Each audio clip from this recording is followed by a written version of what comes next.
So for my last installment on this little mini series that I've been doing on symbols and marking systems, I want to talk about the firefighter safety building marking system. Now it's found in the Annex of NFPA 704, but it's also found in the Annex of NFPA 1. What that means is it's not a requirement, but it's there for a jurisdiction to adopt and use. Now what it is, it's a marking system that's going to get put on the outside of buildings to provide the fire department with critical information when they're responding to a building. So we're not necessarily just talking about hazardous materials here. This is the building specifically and providing specific information. So what it is it's, if you look below, I've got Annex C here. It's a Maltese cross. In the top, we've got information on the construction type. On the right-hand side, it's information on fire protection systems. On the left-hand side, it's information on the hazard of the contents.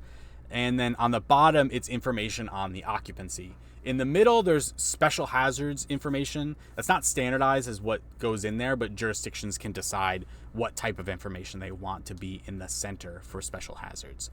So scroll down real quick. Construction type.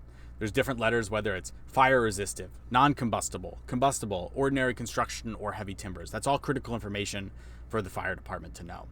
Then hazard of contents, whether it's low, medium, or high hazard. And then we've got letters here that we're going to use to identify whether we've got an automatic fire sprinkler system, or maybe we've got a partial fire sprinkler system. And is there a standpipe system installed in the building? And then potentially there's nothing, right? So we want to provide that information. And then information on the occupancy. So we're not necessarily identifying what the occupancy of the building is, but more or less what that level of hazard is. So low, medium, or high.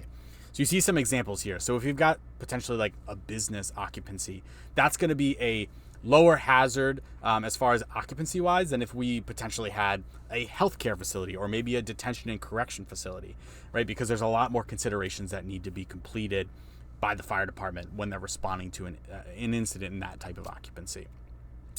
I'm going to link a blog below that's written by one of my teammates, Robin Zevotek, on this firefighter safety building marking system if you want to take a deeper dive. I'm interested to hear, does your jurisdiction utilize these? Do you have these on your building? Do you think that it's a valuable information? I think it is. We know that fire departments have less and less resources. They can't potentially have a pre-incident plan on every building. So now they're getting provided that information on every type of building that they're coming into. I'm interested to hear if you've got these in your buildings. Put it in the comments below and let me know what you have. Thank you.